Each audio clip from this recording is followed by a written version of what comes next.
Cette année, l'inauguration du parc paysager Notre-Dame et de son esplanade que nous venons de traverser vient compléter un programme déjà dense et intensif. Il s'agit là d'un projet majeur pour notre ville, fruit d'une réflexion lancée au début des années 90 par un groupe d'étudiants en architecture de Sciences Po. Je me rappelle de ce rendez-vous de ces jeunes. Je leur ai fait un mot d'ailleurs, que c'était réalisé après 25 ans. Je les avais reçus dans mon bureau et ils m'avaient dit: Monsieur le maire, vous avez de l'espace parallèle au marché couvert, il faut percer une nouvelle voie. Et j'avais répondu à ces jeunes: si je fais ça, j'ai la révolution. Alors, mais après réflexion, eh bien, nous avons acquis au fur et à mesure les terrains, etc., pour voir ce projet, et ils avaient parfaitement raison. L'objectif initial, parfaitement atteint, était donc d'inscrire au sein de notre cœur de ville un ensemble alliant harmonieusement place de stationnement, lieu de passage piéton et automobile et espace vert. Nous venons de constater la superbe réussite de cet ouvrage. En outre, cet aménagement permet de mettre en valeur le cours d'eau, la rive. Nous pouvons être fiers aujourd'hui de disposer de cet espace qui, sans aucun doute, va apporter encore plus d'attractivité à notre ville. Je vous informe d'ailleurs que dans le centre-ville, il y a de l'eau en dessous. Une génération. Alors je vais m'adresser peut-être plus aux jeunes et puis plus aux politiques qui sont parfois pressés. Une génération, c'est le temps nécessaire pour aboutir à ce résultat. Si à l'échelle d'une vie, c'est peu, pour un homme public, c'est une éternité. Il se doit d'être gestionnaire et visionnaire, capable de se projeter vers l'avenir, de donner des perspectives à son territoire et de privilégier l'intérêt général sans faire de calculs politiciens. Comme il y a beaucoup de candidats, je m'adresse à tous les candidats. Force nous est de constater que le jeu en valait la chandelle, tant cette requalification transforme notre ville. Je remercie la région des Hauts-de-France, le conseil départemental de l'Aisne et la communauté d'agglomération Chauny-Tergnier-Laferre pour le soutien qu'ils nous ont apporté pour la réalisation de ce projet.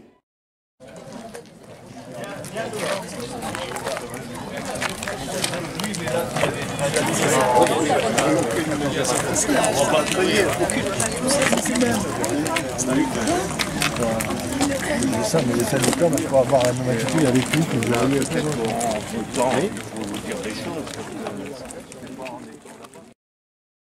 de meubles de bureau et de peinture époxy. Et la dernière activité s'est terminée en 2007. Et donc c'était des activités qui étaient soumises aux installations classées au titre de l'environnement. Donc on a été obligé de faire des études de qualité de sol pour vérifier si on pouvait réaliser notre projet. Et on s'est aperçu qu'on avait effectivement de la pollution. On a été obligé de traiter dans le cadre de l'aménagement en imperméabilisant quasiment la totalité du site, toute la surface de l'usine. Et on a effectué d'importants remblais là sur la partie gauche, où les terrains sont remontés en remblai d'environ 3 mètres, pour permettre d'avoir un ruissellement naturel sur la partie imperméabilisée. Et après on collecte dans des noues sur l'allée piétonne qui est sur le côté pour renvoyer vers la rive, puisque dans le milieu du parc, là il y a une rive qui traverse. C'est une rive qui collecte les eaux, une rive qui est un cours d'eau, un peu perché, qui traverse la totalité de l'agglomération, mais qui a nécessité aussi de faire un dossier loi sur l'eau, puisque c'est un cours d'eau, plus la nappe superficielle. Donc on a mis quasiment 25 ans pour réaliser ce projet, entre le moment où on a décidé de recréer une voie nouvelle en centre-ville, qui au départ était prévue avec des îlots, des parcelles bâties. On voulait faire une voie communale. Et comme il y avait des grosses contraintes par rapport à la pollution, on a décidé de faire un parc paysager avec une voie de transition et des espaces de parking qui vont pouvoir desservir le centre-ville, puisque là on est à 2 pas de la place du marché couvert. Ici le parc débouche à la fois sur la place du marché couvert côté Impasse Fouquet, de l'autre côté sur la rue de la Convention et en extrémité sur la rue Drouot. Donc c'est un parc qui est très bien connecté au sein du tissu urbain, quoi.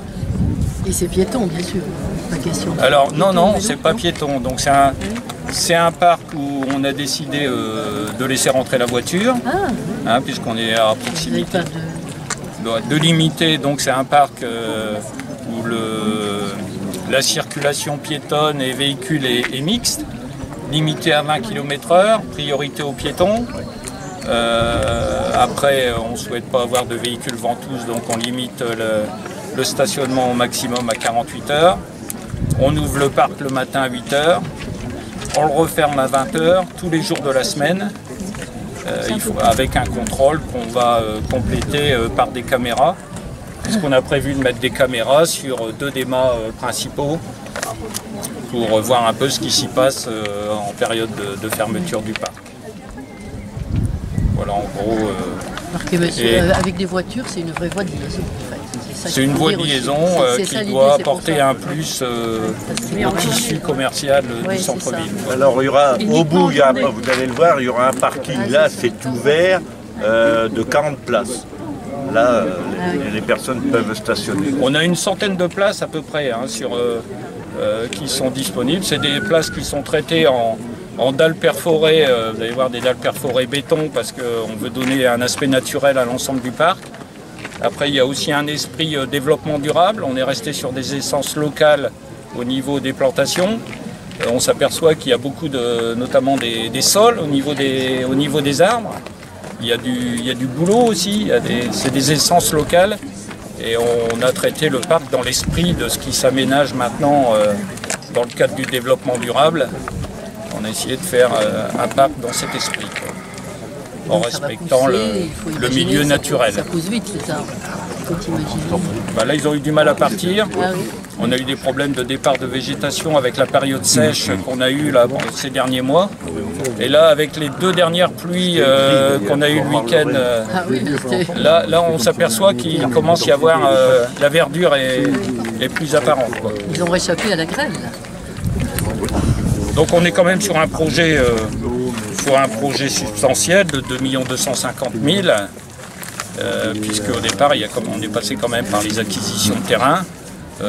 Avec l'ensemble des propriétaires, on a traité à l'amiable tout ce qui a pu être fait à l'amiable, et après quelquefois c'était un peu plus difficile, notamment pour récupérer le site de l'usine, la partie démolition avec les négociations avec le propriétaire, quoi. Et bon, c'est pour ça que ça a traîné quand même assez pendant quelques années, quoi. Et puis avec une collectivité, ils disaient toujours faire monter les prix. Alors, évidemment. Puis on a eu la chance d'avoir des entreprises quand même assez performantes qui nous ont réalisé l'aménagement dans l'esprit de ce que souhaitait l'architecte paysager. Donc on devrait avoir un beau rendu. Il faut attendre à peu près 2 années avant de voir vraiment ce que ça va donner. Mais on devrait avoir un rendu très satisfaisant. Belle réalisation. On continue. Allez.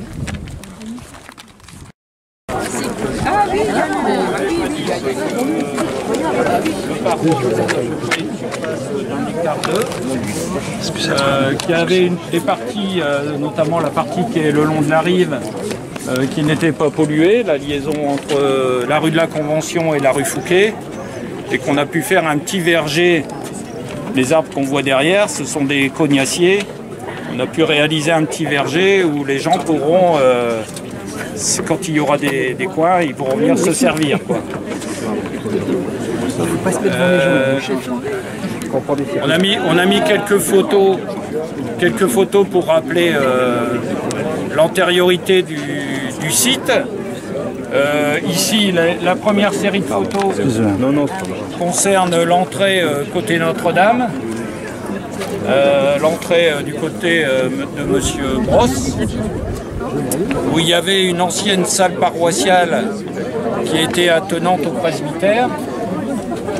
Donc rappeler qu'on a procédé à l'acquisition de l'habitation, de la salle paroissiale et du terrain. On a revendu l'habitation et on a démoli la partie salle paroissiale pour pouvoir agrandir la superficie du parc. Ici, quand on rentrait côté Notre-Dame, on avait l'entreprise Epoxy. Donc ça, ce sont les photos des anciens bâtiments de l'usine Epoxy. Avec des... Alors là, on voit des photos qui concernent aussi la menuiserie avant que ce soit l'entreprise Epoxy, du temps des menuiseries Géfrin. Oui, c'est ça, Géfrin. Et Chevrin Géfrin, peut-être. Et on voit ici, il y avait des fours dans la fabrique de meubles.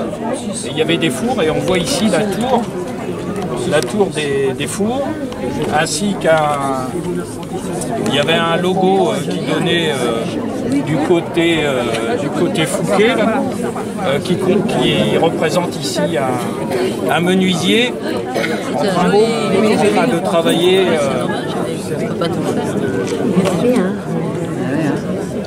Ça, c'est les photos des anciens bâtiments de l'usine qui ont été démolis et les photos de certaines propriétés riveraines qu'on ne voit plus maintenant puisque le profil du terrain a été complètement remanié.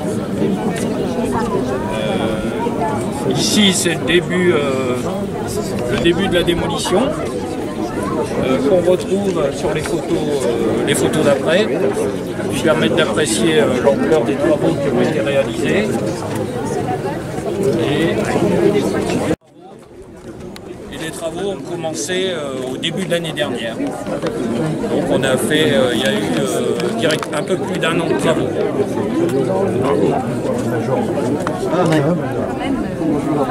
Voilà. 25 ans entre le jour où vous avez décidé de regarder la question. Le jour où il y a eu l'idée de départ, c'était de créer une voie communale. Et la réalisation, il y a eu 5 ans. Pourquoi patience et longueur de temps? Oui, c'est le point des terrains. Il y avait une petite évolution. Vous êtes très famille avec Ah oui, moi les poubelles. C'est ça. Oui, je l'évocation est détruite. Et vous avez pu voir que vous êtes sur un ouvrage qui passe sur la rive. Et attention, ça n'a pas encore été essayé, ça peut s'écrouler. Hein. Ah, d'accord, c'est rassurant. Comme les bandes d'éclairage qui sont sur le côté de la voie, tout a été fait sur mesure en chêne blanc.